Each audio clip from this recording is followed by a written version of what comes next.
Raha tsy protégena zany le raha agnaty ranomasy lasa tsisy olo tonga dia hitsidika aminay aty. Dia zegny zay mahatonga zay miprotège le raha an-dranomasy, mahamaromaro le touriste mandalo aminay aty. Raha iny fois zegny tsisy touriste dia lasa sahirana zay aty satria zay aty zegny mivelona amin'ny touriste foagna.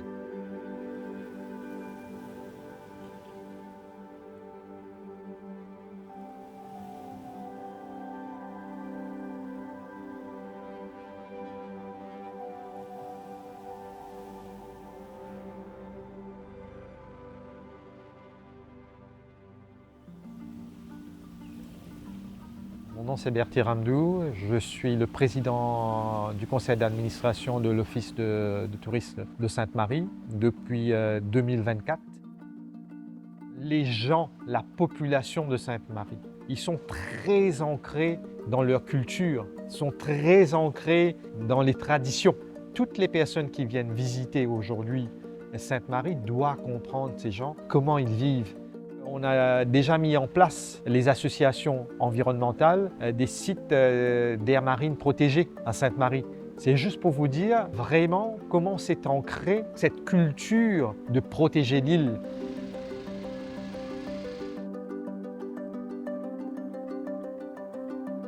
Sainte-Marie a toujours été une destination phare de Madagascar depuis toujours en fait.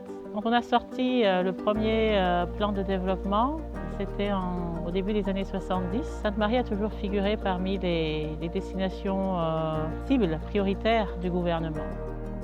Progressivement, Sainte-Marie est devenue une destination à part entière, avec la création de Megaptera d'abord, qui est une ONG spécialisée dans l'observation des scientifiques des baleines. Et ensuite, Megaptera a laissé la place à Setamada. Et donc, Sainte-Marie est devenue le site phare à Madagascar pour l'observation des baleines. Donc aujourd'hui, on associe Sainte-Marie aux baleines essentiellement.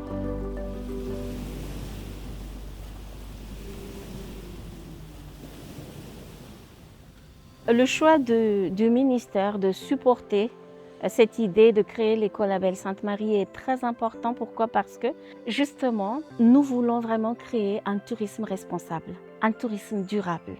Ce que cherchent les touristes internationaux, ce ne sont pas seulement une découverte, mais ce sont plutôt de l'authenticité. Des gens qui soient responsables à préserver, à protéger leur nature, parce qu'ils se rendent compte de l'importance de cette richesse-là. Puis il y a l'évolution de la certification. L'évolution de la certification, c'est que vous rentrez dans la deuxième étape et là, vous commencez à prendre un petit peu ce côté professionnel. Et là, vous passez à la deuxième étape qui est l'éco-committed. Et là, vous avez une trentaine de critères. À ce jour, nous n'avons que 4 opérateurs touristiques sur 28 qui sont éco-committed. Le troisième critère, c'est l'éco-leader, qui veut dire le mot même vous dit vous devenez un professionnel. Et là, vous avez 79 critères. Ça, c'est un petit peu pour les établissements, pour les opérateurs touristiques qui veulent aller à l'international. Mais là, ils sont prêts pour passer et être reconnus par différents organismes éco-responsables tels que le FTT, le Fair Tourism Trade, le Green Globe, le Green Key, le EarthCheck, qui ont dans 120 et 150 critères. Moi, je m'appelle Karen. Je suis le propriétaire de Aurora Lodge à Ilonat. Aurora Lodge, j'avais pris en 2023. Donc, on était ici depuis 3 ans. Et c'était vraiment avec un objectif de faire un éco-lodge. Au début, c'est une part de notre façon de travailler, notre façon de s'engager avec les communautés locales, notre façon de respecter l'environnement. Mais avec les écolabels à Sainte-Marie, c'était finalement valorisé. Finalement, quelque chose qui n'est pas que quelque chose qu'on fait, mais quelque chose qui est un peu prouvé, que c'est en vrai en part de Aurora. Qu'est-ce qui nous a conduit à la certification et de vouloir continuer à promouvoir l'écolabel? C'est parce qu'on n'a pas attendu que l'écolabel soit présent pour nous engager au niveau de la communauté, par exemple. C'est-à-dire qu'on travaille beaucoup aujourd'hui avec les personnes qui vendent des légumes, les personnes qui vont à la pêche, qui vont ramener les poissons du jour. Et on s'est dit que ça pourrait donc valoriser déjà ce qu'on fait aujourd'hui.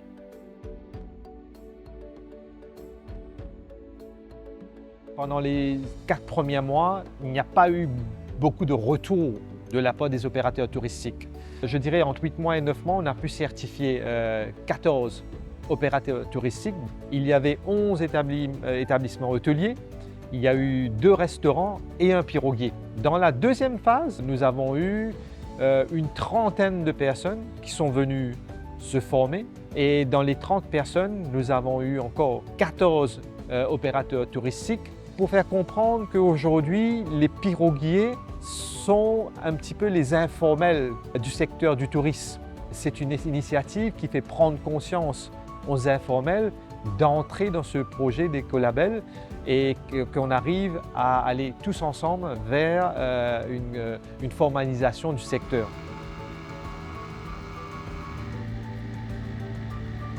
Tegna misaotra ny madame nampianatra an'izay amin'ny écolabel igny nagnatoro le zavatra mety le azo arahana na raha. Madame Anne nampilaza hoe mila mampianatra hagnano formation am'le zavatra iraisam-pirenena zany am'le zavatra resaka plastique, resaka manao poubelle avela agnatina bateau, mila managna attestation am'le zavatra nianarany jiaby, magnaraka le zavatra nampianariny faneka am'izao zay dia karakazany mbo mampita hafitra am'le namany koa mbo hitovy am'le zavatra nampianariny tamin'iny. Dans cette initiative de Blue Tourism, il y a quelque chose qui est très important. Il y a eu une plateforme publique-privée, le Steering Committee, qui valide la certification. Dans ce comité, il y a les autorités qui siègent dedans. Vous avez la préfecture, vous avez la commune, vous avez aussi une association environnementale et vous avez aussi à la présidence le TSM. Alors il y a déjà ce mélange qui est public-privé avec qui on doit travailler ensemble main dans la main pour arriver à faire que cette initiative devienne pérenne et qu'il dure. Je pense que ce programme d'écolabel permettra à tout un chacun d'avoir une prise de conscience de la nécessité de gérer de façon durable le tourisme, mais aussi l'île d'une manière générale.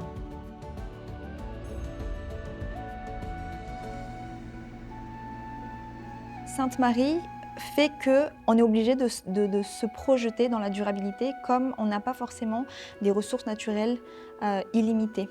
Sachant qu'aujourd'hui, ce qui est bien et c'est qu'on maintient, c'est qu'on a par exemple des calendriers de pêche pour pouvoir faire la pêche aux langoustes. C'est interdit par exemple de octobre jusqu'à décembre et ouvert à partir de janvier. Donc nous, en tant qu'hôteliers, on doit respecter ces calendriers-là pour pouvoir être dans la durabilité.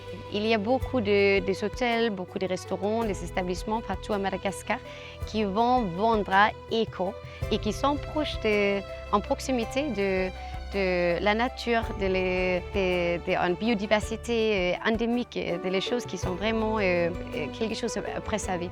Donc, par rapport au secteur tourisme, c'est très important que finalement à Madagascar, on ait une solution qui valorise et aussi apprend les opérateurs touristiques comment gérer leur business avec le respect de l'environnement et les communautés.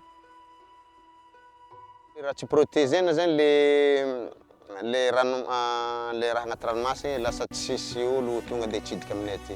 Dia zegny zay mahatonga zay miprotège le raha an-dranomasy, mahamaromaro le touriste mandalo aminay aty. Raha une fois zegny tsisy touriste dia lasa sahirana zay aty satria zay aty zegny mivelona amin'ny touriste foagna. Sainte-Marie peut déjà commencer à être un exemple, un modèle d'écotourisme à Madagascar. Mais nous pensons et nous avons la fervente ambition que ça ne va pas rester sur ces frontières-là. Ça va se répandre non seulement sur tout Madagascar, mais vraiment autour de l'océan Indien, pour qu'on soit vraiment un modèle de ce qu'on entend par tourisme durable et tourisme responsable.